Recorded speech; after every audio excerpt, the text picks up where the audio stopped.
I'm Joseph Kapsch. Welcome to another episode of Drinking with the Stars. We are here at the Sofitel Hotel at the Riviera 31. I am here with the star of Under the Dome, Rachelle Lefevre. Hello. Thank you. And I am drinking a acai cosmopolitan, and you are drinking? I am drinking Prosecco with a splash of Saint Germain. Wonderful. Thank you for coming. Thank Cheers. you. Cheers. Cheers. There's so much to cover here. The dome is getting smaller. It is. It is. It is. Julia's sort of defending the dome. She doesn't think the dome is going to hurt anybody. Yes, she has. Okay. It's funny because it's one of those shows where because it's sci-fi and it's serialized, Yes. meaning like it's got a continuing storyline. I'm not privy to the full end game. Yes. So I don't know all the reasons why Julia has these instincts and this feeling that the dome is, as she's so fond of saying, the dome is here to protect us. Here to protect us, yes. So I call it my spidey senses. I'm always like, oh, her spidey senses are tingling. I feel the dome is here to protect us. I feel like it's okay. I feel like it's not trying to kill us.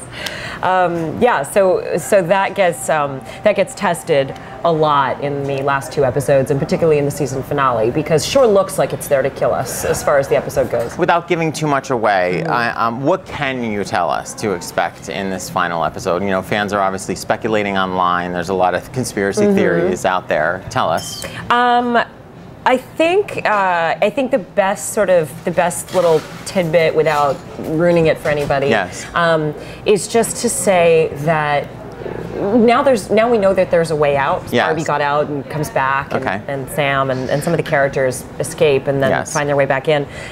If you're trapped and you know there's a way out, you're gonna make a break for it. Yes. You're just gonna. You're gonna. So, even Julia? Trying to escape is inevitable. You definitely would too. Your character would. Well, listen, as much as the dome is amazing, and clearly here to protect us, I feel like she wants to see Paris one more time. Get me out of here. Yeah, so they're definitely, and civilization is crumbling all around them. Yes. So they need to try to get out in whatever that means and whatever sacrifices are required. They're certainly going to try. Is somebody going to die? It's Under the Dome. Somebody always does. They opened the season with two major characters. Oh yeah, their favorite thing to do on that show, besides talk about the dome, is kill people. Yeah, I read an article with you that said you want to die in a really sort of spectacular fashion if they ever kill your character. Not that you want to be killed. No, I feel like I'm so important. Like I said when I was on the phone with the journalist for that interview, I was like, let me just say, I don't want to die. Yes, you're like, I like my job. I really like my job. But if I had to, I do want it to be. I want it to be some really trippy, mind-blowing, bizarre, epic. When you were, when you came in for this role, or when you were approached for this role, had you read the books already? I hadn't. You hadn't? Okay. No. But are you a Stephen King, were you familiar with a lot of his work? I mean, obviously the more classic work. Yes. Unlike a lot of people, I lost sleep for a decade. I was one of those. I was I sort of affectionately calling us now the children of it. It.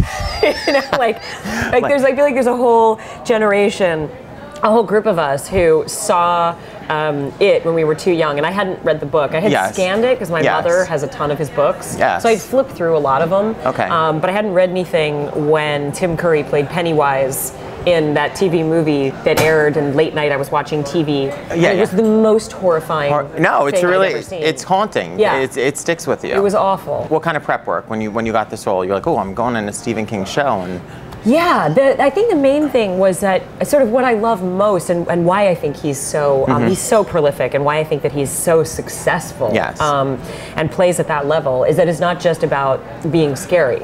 Yeah. All of his characters are really, psychologically, they're deeply rooted. They're really, really well explored. And so I thought, well, whatever we do and whatever this becomes, because obviously there are changes, because the book only takes place over a week. Absolutely.